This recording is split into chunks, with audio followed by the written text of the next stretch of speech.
Hi அன்பர்களே, இது உங்கள் காதல் டைரி. நட்புடன் காதலா என்ற ஸ்டோரியில் எபிசோட் 3 நம்ம பார்க்க போகிறோம். போன எபிசோடில் கடைசியாக சித்ராவும் டோரத்தையும் 8th ஸ்டாண்டர்ட் போயிருப்பாங்க. இதுக்கப்புறம் என்ன ஆச்சுன்னு இந்த எபிசோடில் பார்க்கலாம். இந்த கதையை நான் சித்ரா கண்ணோட்டம் மூலயமா சொல்ல போகிறேன். 8th ஸ்டாண்டர்ட் ஸ்கூல் ரீஓப்பன் ஆச்சு. வழக்கம் போல் அசம்பிளி முடிஞ்சு எங்களை லைனில் உட்கார சொன்னாங்க. இந்த வாட்டியாச்சும் நானும் டோரத்தையும் ஒரே கிளாஸாக இருக்கணும்னு ரொம்ப எதிர்பார்த்தோம். யார் யார் எந்த செக்ஷன்னு நேம் வைஸ் கூப்பிட்டுட்டு இருந்தாங்க. செக்ஷன் ஏக்கு என்னோட பேர் கூப்பிட்டாங்க. நான் வெயிட் பண்ணிட்டு இருந்தேன் டோரத்தி பேரும் வரணும்னு. எதிர்பார்த்த மாதிரி அவள் பேரை மிஸ்ஸு கூப்பிட்டாங்க. எங்களுக்கு சந்தோஷம் தாங்கலை. இந்த வாட்டி எங்கள் கிளாஸ் செகண்ட் ஃப்ளோரில் இருந்துச்சு. கிளாஸ் உள்ள போனோடனே நானும் டோரத்தையும் லாஸ்ட் பெஞ்சில் போய் உட்காந்தோம். எப்படியும் மிஸ்ஸு கண்டிப்பாக பிளேஸ் சேஞ்ச் பண்ணுவாங்கன்னு நாங்கள் நினச்சோம். ஆனால் மிஸ் அன்றைக்கி என்ன சொன்னாங்கன்னா, யார் எங்கே வேணால் உட்காரலாம், பட் பேசக்கூடாது. பேசுனா மற்ற டீச்சர்ஸ் வேறு யாராச்சும் கம்ப்ளைண்ட் பண்ணாங்கன்னா கண்டிப்பாக பிளேஸை மாற்றிடுவேன் அப்படின்னு சொன்னாங்க. எங்கள் 2 பேர் கூட ஜெனிஷான்னு ஒரு பொண்ணும் இருந்தா. எங்கள் 3 பேருக்கும் வைபு நல்லா செட் ஆச்சு. ஜெனிஷா நல்லா காமெடி பண்ணுவா. அவள் சொல்கிறது, அவள் பண்ணுற ஆட்டிடியூட், ஆக்ஷன்ஸு அவ்வளோ சிரிப்பாக இருக்கும். அதனாலே நாங்கள் சொன்னோம், ப்ளீஸ் டி மிஸ் இருக்கும்போது இந்த மாதிரி பண்ணிடாத, அப்புறம் எங்களால் சிரிப்பை கண்ட்ரோல் பண்ண முடியாதுன்னு சொன்னோம். பட் அந்த நாய் என்னைக்கு சொல்கிற பேச்சை கேட்டிருக்கு. அவள் பண்ணுறது தான் பண்ணிகிட்ருப்பா. தினமும் ஸ்கூல் டேஸ் அவ்வளோ நல்லா போச்சு. ஒரு 2 months கழிச்சு ஸ்கூலில் ஆனுவல் டே ஃபங்க்ஷன் வந்தது. அதனால ஒரு மாதம் ஃபுல்லாக ப்ராக்டிஸ்லேயே போய் இருந்துச்சு. கிளாஸஸ் பெருசாக எதுவுமே நடக்கலை. ஸோ ஃப்ரீ பீரியடில் மோஸ்ட்டாக எங்களுக்கு கிளாஸே நடக்காதனால எல்லாமே ஃப்ரீ பீரியடாக தான் இருந்துச்சு. நாங்களே ஸ்டூடெண்ட்ஸ் கிட்ட பேசி வச்சுக்கிட்டோம். சப்போஸ் கிளாஸில் மிஸ் ஆர் சார் இல்லைன்னா நம்ம அமைதியாக பேசலாம். அப்போ தான் சப்ஸ்டியூட்டுக்கு எந்த டீச்சரும் போட மாட்டாங்க. நம்ம இஷ்டத்துக்கு இருக்கலாம் அப்படின்னு ஒரு அண்டர்ஸ்டாண்டிங்கோட நாங்கள் எல்லாம் பேசி வச்சுக்கிட்டோம். அன்றைக்கி அதே மாதிரி தான் கிளாஸ்க்கு மிஸ் வரவே இல்லை. ஸோ நாங்கள் எல்லோரும் ஜாலியாக உட்காந்து கதை பேசிகிட்டு இருந்தோம். எனக்கு மூவிஸ் பார்க்குற பழக்கம் இருக்குது. நான் மோஸ்ட்டாக த்ரில்லர் மூவி, ஹாரர் மூவிஸ் தான் பார்ப்பேன். எங்கள் அப்பா சிடி வாங்கிட்டு வருவார், ஹாலிவுட் தமிழ் டப்டு. அதை போட்டுட்டு பார்த்துட்ருப்பேன். அந்த கதையெல்லாம் பார்த்து என் ஃப்ரெண்ட்ஸ் கிட்ட என்னைக்காச்சும் டைம் இருக்கிறப்போ ஷேர் பண்ணியிருப்பேன். அன்றைக்கி ரொம்ப போரிங்காக இருந்ததுனால என்னை கதை சொல்ல சொன்னாங்க. நான் அவ்வளோ ஆர்வமாக கதை சொல்லிட்டு இருந்தேன். ஹேண்ட் எக்ஸ்ப்ரெஷன்லாம் வச்சு அப்படியே ரியல் தேட்டர் எஃபெக்ட் வர மாதிரி அப்படியே ஓனாக எக்ஸ்பிளைன் பண்ணிட்டு இருந்தேன். அந்த பாய்ஸ் பார்த்து என்னை கலாச்சிட்டு இருந்தாங்க. நான் பண்ணுற ஆக்ஷன்ஸ்லாம் இமிட்டேட் பண்ணிட்டு இருந்தாங்க. அதை டாரத்தி பார்த்துட்டா. டாரத்திக்கு சமக்கம் வந்துருச்சு. பிடிச்சி திட்டி விட்டா. அதனாலே எங் பாய்ஸ் அண்ட் கேர்ள்ஸ்குள்ளே சண்டை வந்துருச்சு. இது அப்படியே சண்டை பெருசாக நாங்கள் பேசிகிட்டு இருந்த சத்தம் அதிகமாக இருந்துச்சு. நாங்கள் பேசிகிட்டு இருந்த சத்தம் அதிகமாக கேட்டதுனால மிஸ் வந்துட்டாங்க. வந்துட்டு, இங்கே என்ன நடக்குது, இப்போ யார் கிளாஸ் உங்களுக்கு அப்படின்னு கேட்டாங்க. இங்கிலீஷ் கிளாஸ்ன்னு சொன்னோம். மிஸ் ஸ்கிட்டு ப்ராக்டிஸில் பிஸியாக இருக்காங்க. ஸோ சப்ஸ்டியூட்டுக்கு ஒரு ஆளை போட்டு விட்டாங்க. சரி, வேற ஏதாச்சும் டீச்சர் தான் போடுவாங்கன்னு பார்த்தா எங்கள் சப்ஜெக்ட்டுக்கு எடுக்கிற டீச்சரே சப்ஸ்டியூட்டாக போட்டாங்க. அப்போ தான் நாங்கள் லஞ்ச் பிரேக் முடிஞ்சு ஃபஸ்ட்டு பீரியடு. செம்ம தூக்கம் எல்லாருக்கும். அந்த சோஷியல் மேம் ஹிஸ்ட்ரி கிளாஸ் எடுத்துகிட்டு இருக்காங்க. தூக்கம் சொருகுது. இந்த ஜெனிஷா கையை வச்சுட்டு சும்மா இல்லாமல் எங்களுக்கு முன்னாடி சாந்தினி உட்காந்துட்டு இருப்பா. அவ ஜன்னல் வழியா கையலக்கா நிக்கிறத பார்த்துட்டு இருந்தா. ஜெனிஷா ஒரு சின்ன துண்டு பேப்பரை எடுத்து சுருட்டி சாந்தினி காதுல சொருனா. சாந்தினி கத்திட்டா. எங்க எல்லாருக்கும் செம சிரிப்பு. அவ கத்துற மாடுலேஷன் அந்த மாதிரி இருந்துச்சு. மிஸ் அதை பார்த்துட்டு, என்னாச்சு, ஏன் கத்துற அப்படின்னு கொஞ்சம் ஹார்ஷா திட்டாங்க. அவளுக்கு மிஸ் திட்டினது கூட அவ்வளோ பெருசா தெரில. கையலக்கா அங்க நின்றுட்டு இருந்தாங்க. அவங்க முன்னாடி இப்படி திட்டு வாங்குறமேனு அவளுக்கு ஒரு மாதிரி அசிங்கமாயிடுச்சு. எனக்கு தெரியும் அவளுக்கு கையலக்கானா எவ்வளோ இம்பார்ட்டன்ட்னு. பட் ஜெனிஷாவுக்கு டாரத்திக்கெலாம் தெரியாது. சாந்தினிக்கு அவ்வளோ கோவம் வந்துச்சு. மிஸ் இருந்தனால அவள் அமைதியாக இருந்தா. அந்த பீரியட் முடிஞ்சக்கப்புறம் சாந்தினி பின்னாடி ஜெனிஷாவை போட்டு அடிச்சிட்டு இருந்தா. அதெல்லாம் பார்க்கறதுக்கு ஒரே ஃபன்னாக இருந்துச்சு. நெக்ஸ்ட் டேலேருந்து எப்படி பொழுத ஓட்டுறதுன்னு நாங்கள் டிஸ்கஸ் பண்ணிட்டு இருந்தோம். என் friend business board, ludo game, சாப்பிட்றதுக்கு என்னலாம் எடுத்து வர்றதுன்னு அப்படியே எல்லாத்தையும் பேசி வச்சுக்கிட்டோம். அடுத்த நாள் காலையில் ஃபர்ஸ்ட் பீரியட் மட்டும்தான் நடந்துச்சு. அதுக்கப்புறம் எல்லாரும் ப்ராக்டிஸ் போயிட்டாங்க. பெருசாக வந்து கிளாஸஸ் இல்லை. நாங்கள் வந்து லூடோ கேம் விளையாடிட்டு இருந்தோம். அப்புறம் பிஸ்னஸ் கேம் விளையாடிட்டு இருந்தோம். லஞ்சுக்கு அப்புறம் நல்லா சாப்பிட்டு தூங்கணும். இதே மாதிரி தான் ஒரு மாதம் ஃபுல்லாக போச்சு. ஏன்னா அது கொஞ்சம் பெரிய ஃபங்க்ஷனு.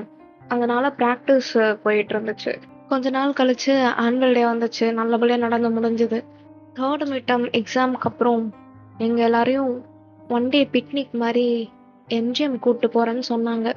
யாரெல்லாம் வரான்னு பேரண்ட்ஸ் கிட்ட பர்மிஷன் கேட்டு 1 வீக்குள்ளே கன்ஃபார்ம் பண்ண சொன்னாங்க. பாரதி உடனே நம்ம போகிறோம் மச்சான் அப்படின்னு சொன்னான். நான் எங்கள் வீட்டில் பேசி எப்படியோ பர்மிஷன் வாங்கிட்டேன். அதே மாதிரி எங்கள் கேங்கில் இருக்க எல்லாருமே அவங்க வீட்டில் பேசி பர்மிஷன் வாங்கிட்டாங்க. அந்த ஒரு நாளுக்காக நாங்கள் எல்லாரும் வெயிட் பண்ணிட்டு இருந்தோம். என்னலாம் பண்ணலாம், எப்படிலாம் ஃபோட்டோ எடுக்கலாம் அப்படின்னு எல்லாத்தையுமே டிஸ்கஸ் பண்ணோம். நாங்கள் எதிர்பார்த்த நாள் அன்னைக்கு வந்துச்சு. காலையில் 4:30க்கெலாம் ஸ்கூலில் இருக்கணும்னு சொல்லிட்டாங்க. எனக்கு அன்னைக்கு நைட்டு ஃபுல்லாக தூக்கமே வரல. எப்போ விடியும், எப்போ கிளம்பி ஸ்கூலுக்கு போகலான்ற மாதிரி தான் இருந்துச்சு. நைட்டே எல்லாத்தையும் பேக் பண்ணி வச்சுட்டான். போகிறது என்னமோ ஒன் டே ட்ரிப்பு தான். ஏதோ 4 நாளைக்கு போகிற மாதிரி அவ்வளோ ஸ்நாக்ஸ் பேக் பண்ணி வச்சுக்கிட்டோம். நீங்கள் ஸ்கூல் படிக்கும்போது இந்த மாதிரி ஏதாச்சும் ட்ரிப்பு போயிருக்கீங்களா? என்னைய மாதிரியே நைட்டும் தூங்காமல் நீங்கள் ட்ரிப் போகிறதுக்கு வெயிட் பண்ணிட்டு இருந்தீங்களா? அப்படின்றத கமெண்ட் செக்ஷனில் சொல்லுங்கள். நானும் தெரிஞ்சுக்கிறேன் உங்கள் சைட் ஆஃப் ஸ்டோரியை. 3:45க்கு அலாரம் அடிச்சது. எங்கள் அம்மா என்னை எழுப்பி விட்டாங்க. சொல்லப்போனால் நான் தூங்கவே இல்லை. அவங்க எழுப்பாமலே நான் ஏஞ்சிட்டேன். நான் ரெடி ஆகி ஸ்கூலுக்கு போயிட்டேன். என் ஃப்ரெண்ட்ஸ் எல்லாம் பார்த்த உடனே ரொம்ப எக்ஸைட் ஆயிடுச்சு. அங்கே உட்காந்துட்டு எல்லாருக்கும் இன்ஸ்ட்ரக்ஷன்ஸ் கொடுத்துட்டு இருந்தாங்க. எங்கேயும் சொல்லாமல் போகக்கூடாது, யாருக்காச்சும் வாமிட் வந்தால் சொல்லுங்க, அப்படி இப்படின்னு ஒரு பேசிக் இன்ஸ்ட்ரக்ஷன்ஸ் கொடுத்தாங்க. நான் பஸ்ஸில் போனோடனே விண்டோ சீட்டை பிடிச்சிக்கிட்டேன். பாரதி என் கூட தான் உட்காரணும்னு என் பக்கத்தில் வந்து உட்காந்தா. சொல்லி வச்ச மாதிரி கரெக்டாக 4:30க்கு பஸ் ஸ்டார்ட் பண்ணிட்டாங்க. எங்கள் எல்லாருக்கும் ஒரே எக்ஸைட்மெண்ட்டாக இருந்துச்சு. கரெக்டாக லேட்டஸ்டான பாட்டெலாம் போட்டுட்டு இருந்தாரு. இவளுங்க எல்லாரும் எழுந்து டான்ஸ் ஆடிட்டு இருந்தாங்க. ஒரு 1.5 hour இப்படியே போச்சு. அதுக்கப்புறம் என்னால் முடியலன்னு நான் வந்து உக்காந்துட்டேன். நான் உட்காந்ததை பார்த்து டாரத்தியும் வந்து உட்காந்துட்டா. அவள் வந்து, ஹே என்னாச்சு, ஏன் ஒரு மாதிரி டல்லாக இருக்கு அப்படின்னு கேட்டா. இல்லடி கொஞ்சம் டயர்டாக இருக்கு, ரொம்ப நேரம் டான்ஸ் ஆடிட்டு இருந்தோம்ல, நீ வேணா போய் ஆடு பரவாயில்ல அப்படின்னு நான் சொன்னேன். அவள் என்ன யோசிச்சான்னு தெரியல, டக்குன்னு அவள் கையை என் ஷோல்டர் மேலே போட்டு அப்படியே உட்காந்துட்டு வைப் பண்ணி பாட்டு பாடிட்டு இருந்தா. எனக்கு அது ரொம்ப சர்ப்ரைசிங்காக இருந்துச்சு. பட் நான் அந்த டைமில் எதுவும் பெருசாக கண்டுக்கல. அப்படியே நானும் ஜாலியாக வைப் பண்ணிட்டு போயிட்டு இருந்தேன். ஒரு வழியாக நாங்கள் எம்ஜிஎம் ரீச் பண்ணோம். எங்ககிட்ட இன்ஸ்ட்ரக்ஷன்ஸ் கொடுத்தாங்க. எங்கே வேணால் எந்த ரைடு வேணால் போய் விளாடலாம். உங்களுக்கு வந்து இவ்வளோ டைம் தான், எல்லாரும் வந்து எவ்வளோ எக்ஸ்ப்ளோர் பண்ணணும்லாம் பண்ணிவிட்டு இந்த இடத்துக்கு கரெக்டாக வந்துடுங்க, 2 hours தான் டைம் அப்படின்னு சொல்லிட்டாங்க. நாங்கள் எல்லாம் கேங்காக ஃபார்ம் பண்ணி ஃபஸ்ட்டு போனதே போட் ரைடு தான். அவ்வளோ ஜாலியாக இருந்துச்சு. டாரத்திக்கு செம பயம், அவளுக்கு ஹைட்டுனாலே பயம். அதனால அவன் என் கூட தான் உட்காருவான்னு சொல்லிட்டு வந்தான். என் பக்கம் தான் உட்காந்துட்டு இருந்தா. அப்படி கத்துறா, எனக்கு பயமே தெரியல, எனக்கு ஜாலியா இருந்துச்சு. அவன் என் கையை அவ்வளோ டைட்டா இறுக்கி பிடிச்சிட்டு இருந்தா. ஏன்டி இதுக்கு போய் பயப்படுற, இதுல என்னடி இருக்கு, ஓன்னு கத்திட்டு இருந்தா. எங்க எல்லாருக்கும் செம சிரிப்பா இருந்துச்சு அவ கத்துறத பார்த்து. இப்படியே நாங்க எல்லாரும் ஒரு ஒரு ரைடா போயிட்டு கடைசியா சொன்ன இடத்துக்கு ரீச் ஆயிட்டோம். ட்ரிப்புக்கு வந்தவங்க எல்லாரும் ஒரு பிளேஸ்ல அசம்பிள் ஆனோம். எல்லாரும் உட்காந்து சாப்பிட சொன்னாங்க. நாங்கள் என்னோட கேங் எல்லாமே ஒரு பெரிய சர்க்கிளாக ஃபார்ம் பண்ணி உட்காந்து சாப்பிட்டு இருந்தோம். நாங்கள் சாப்பாடெல்லாம் ஷேர் பண்ணிக்கிட்டு சாப்பிட்டுட்டு இருந்தோம். நாங்கள் சாப்பிட்டு முடிச்சதுக்கப்புறம் மிச்சம் இருக்க ரைடெல்லாம் நாங்கள் போனோம். இருக்கிறது எல்லாத்தையும் அங்கே சுற்றி பார்த்தோம். டைம் ஆல்மோஸ்ட் ரொம்ப ஆயிடுச்சு. நாங்கள் எல்லாரும் வந்து ஒரு ரைடுக்காக வெயிட் பண்ணிட்டு இருந்தோம். லைனில் நின்றுட்டு இருந்தோம். ஆனால் கொஞ்சம் பேர்லாம் ரொம்ப டைம் ஆகுது, நாங்கள் போகிறோம் அப்படின்னு சொல்லிட்டு போயிட்டாங்க. சரின்ட்டு நாங்களும் அங்கேருந்து கிளம்புனோம். அங்கே நடந்து வந்துட்டே இருக்கும்போது பக்கத்தில் பஞ்சு மிட்டாய் கடை பார்த்தோம். டாரத்தி அதை பார்த்து எனக்கு வேணும் அப்படின்னு சொன்னான். இவளுங்கெல்லாம் இல்லடி மணி ஆயிடுச்சு போகணும், நம்ம நம்ம கிளம்பணும் அப்படின்னு சொன்னான். நான் சொன்னேன், "நீங்க வேணா போங்க. நாங்க இருந்து வாங்கிட்டு வரோம்ன்னு" சொன்னேன். டாரதி அத பார்த்ததும் ஒரு மாரி ஸ்மைல் பண்ணா என்ன பார்த்து. நான் "என்னடி ஆச்சு? ஏன்டி இப்படி ஸ்மைல் பண்றேன்னு?" கேட்டேன். அவ எதுவுமே ரெஸ்பாண்ட் பண்ணல. வெறும் மண்டைய மட்டும் ஆட்டுனா. நானும் அவளும் வந்து அந்த பஞ்சு மிட்டாய் வாங்குறதுக்காக வெயிட் பண்ணிட்டு இருந்தோம். டைம் ஆயிட்டே இருந்துச்சு. ஆக்சுவலா 3 ரேட்ல அந்த இருந்துச்சு. டாரதி வந்து சின்ன பஞ்சு மிட்டாயே போதும் அப்படின்னு சொன்னா. பட் அந்த மிஷின்ல அந்த ஆன்டி போட்டு சுத்திட்டு இருந்தாங்க. அது சரியா அந்த ஷேப் வரல. எங்களுக்கும் வேற டைம் ஆயிட்டே இருந்துச்சு. எனக்கு ஒரு மாரி டிசப்பாயின்ட்மென்ட்டா இருந்தது. "சரி வா நம்ம போலாம். நம்ம வேணா ஊர்ல பார்த்துக்கலாம். நான் வாங்கி தரேன்" அப்படின்னு சொன்னேன். நாங்க பேசிட்டு இருந்தவங்க கேட்டு, "சரி பரவால்ல இந்தாங்க அந்த பெருசே எடுத்துட்டு போங்க" அப்படின்னு சொல்லி குடுத்துட்டாங்க. நாங்க ரெஃப்யூஸ் பண்ணோம். "இல்ல பரவால்ல வேண்டாம்." "இல்லம்மா நீங்க வந்து ஸ்கூல் ட்ரிப் வந்திருக்கீங்க. இதுக்கப்புறம் நீங்க இங்க வரப்போறதில்ல. அதனால இந்தாங்க வச்சுக்கோங்க" அப்படின்னு சொல்லி பெருசு குடுத்துட்டாங்க. அவ மூஞ்சில அவ்ளோ ஒரு சந்தோஷம். நாங்க அத வாங்கி டக்குனு ஓடி வந்துட்டோம். ஏன்னா 4:30க்குலாம் இந்த பிளேஸ்க்கு வந்துட்டோம்னு மிஸ் சொன்னாங்க. அதனால தான் நாங்க ஓடி போனோம். நாங்க எல்லாரும் பஸ்ல ஏறி உக்காந்தோம். பஸ் டிரைவர் எப்பயும் போல பாட்டு போட்டு விட்டாரு. கொஞ்சம் பேர் ஆடுனாங்க, கொஞ்சம் பேர் உக்காந்துட்டு இருந்தாங்க. நான் டாரதி கிட்ட கேட்டேன், "ஏன் நீ போய் டான்ஸ் ஆடலையா?" "இல்ல கொஞ்சம் டயர்டா இருக்கு. அதனால நான் இங்கேயே இருக்கேன்" அப்படின்னு சொன்னா. "நீ வேணா போய் ஆடுன்னு" என்ட்ட சொன்னா.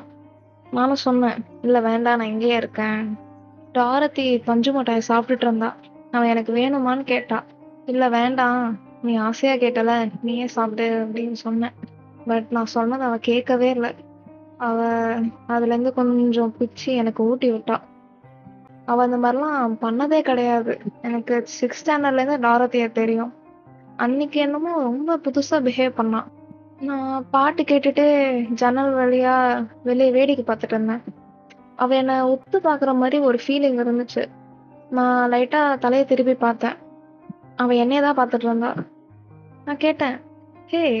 என்ன ஆச்சுடி? ஏன் ஒரு மாதிரியா இருக்க? ஏதாச்சும் வேணுமா என்ன?" அப்படின்னு. அவ என்ன பார்த்து, "அப்படிலாம் எதுவும் இல்லையே." நான் சொன்னேன் இதுக்கு. "ஏய் சும்மா சொல்லாத. இப்ப எதுக்கு என்னைய பார்த்துட்டு இருக்க? என்ன வேணும் உனக்கு?" அப்படின்னு கேட்டேன். அவ என்ன பார்த்து எதுவுமே பேசல. ஸ்மைல் பண்ணா.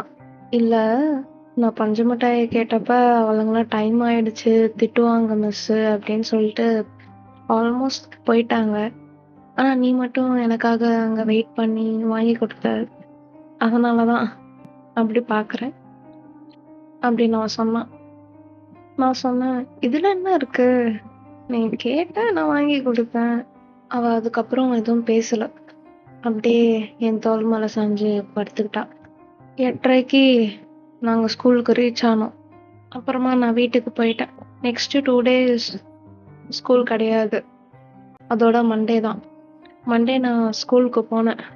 நான், டோரதி, ஜெனிஷா ட்ரிப்ல என்ன நடந்துச்சோ அது எல்லாத்தையும் பேசி டிஸ்கஸ் பண்ணிட்டு கலாய்ச்சிட்டு இருந்தோம்.